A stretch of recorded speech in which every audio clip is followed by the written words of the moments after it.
সপ্তম শ্রেণীর ইতিহাস এবং সামাজিক বিজ্ঞান বই থেকে শরীফ শরীফার গল্পের যে অংশটি সেটা বাদ দেওয়ার সুপারিশ করেছে শিক্ষা মন্ত্রণালয়ের বিশেষজ্ঞ কমিটি।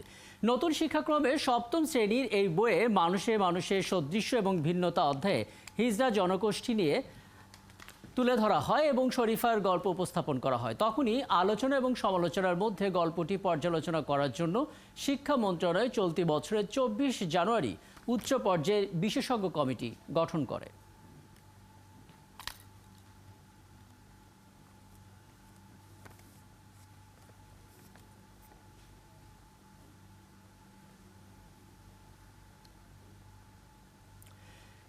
দর্শক, শরীফ হিজড়া নাকি ট্রান্সজেন্ডার, মূলত এই বিতর্কের জেরেই আলোচনাটা শুরু। তার মধ্যে আমরা দেখতে পেয়েছি ব্র্যাক বিশ্ববিদ্যালয়ের খণ্ডকালীন এক শিক্ষক একটি সেমিনারে বই থেকে শরীফার গল্পের পাতা দুটি ছিঁড়ে ফেলেন। সেখান থেকে সামাজিক যোগাযোগ মাধ্যমে রীতিমতো বিষয়টি ভাইরাল হয় এবং সেই সামাজিক যোগাযোগ মাধ্যমের খবরটি তখন গণমাধ্যমেও ছড়িয়ে পড়ে, সমালোচনার ঝড় বয়ে যায় এবং একটা পর্যায়ে গিয়ে সেই আলোচনার মধ্যেই খোদ শিক্ষা মন্ত্রণালয় এই বিষয়টাতে নজর দেয় এবং সেই নজর দেওয়ার পর সেই বাস্তবতায় আসলে এই সিদ্ধান্ত চলে আসে।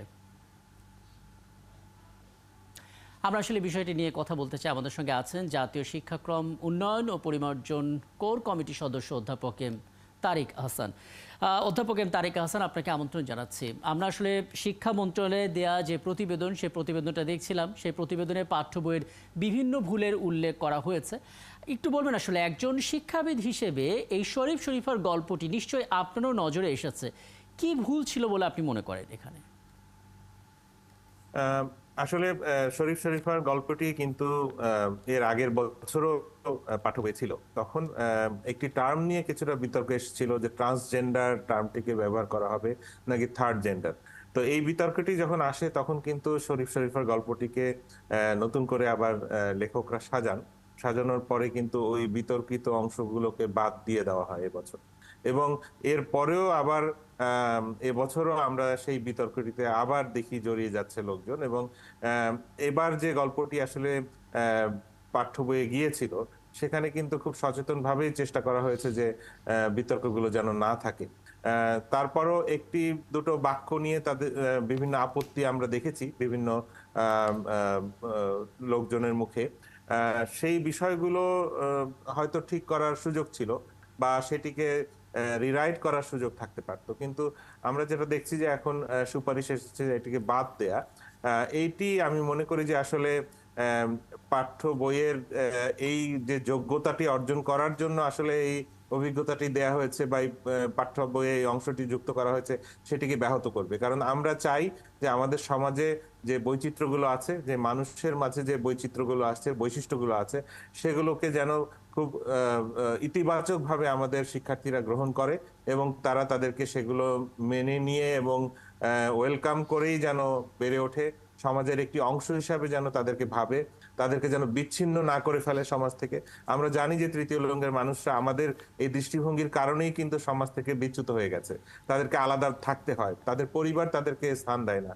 এই যে অবস্থাটি বিরাজ করছে এটি থেকে যাতে উত্তরণ ঘটে এবং মানুষ যাতে তাদেরকে তাদের সমাজের জীবনের অংশ হিসাবে নেয়, সেই উদ্দেশ্যটা আপনাদের পরিষ্কার ছিল এবং আপনি বলছিলেন আসলে শরীফ শরীফের গল্পের একটু পরিমার্জন করে হয়তো সেটা রাখা যেত, একেবারে বাদ না দিয়ে। তাহলে আমরা কি বুঝবো, বাদটা দেওয়া হলো কি চাপের মুখে পড়ে, বা কি বলবেন? আসলে এটি একদমই সেই কমিটির সুপারিশ, এটি কিন্তু এখনো বাস্তবায়নে যায়নি। আমার মনে হয় মন্ত্রণালয় এবং এনসিটিভি বিষয়গুলো নিয়ে পুনর্বিবেচনা করবে এবং কমিটির সাথেও হয়তো কথা বলবে।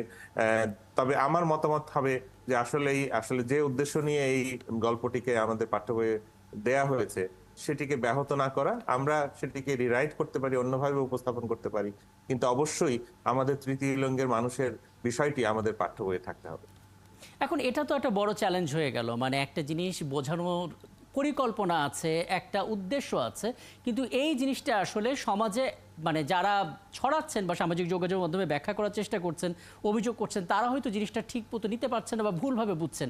এই গলদটা যদি না মেটে তাহলে তো অনেক নতুন নতুন কাজও করা যাবে না। আপনি আসলে সমাধানটা কোথায় দেখেন সেক্ষেত্রে? অবশ্যই আসলে এই যে মতামতগুলো এভাবে আসে এটিও কিন্তু আমাদের সমাজের দৃষ্টিভঙ্গিকেই আসলে রিফ্লেক্ট করে এবং এই গলতটি মেটানোর জন্য আমাদেরকে আরো বেশি মানুষকে সচেতন করা এবং মানুষের সাথে এই বিষয়গুলো নিয়ে আলোচনা করাটা খুব জরুরি। বিশেষ করে এই কমিটির সদস্য আসলে কি আপত্তির কারণে এটিকে বাদ দেওয়ার বিষয় বলছেন, এটি নিয়ে আমার মনে হয় মন্ত্রণালয় পর্যায়ে আরো এবং সেই সাথে এনসিটিভির সাথে তাদের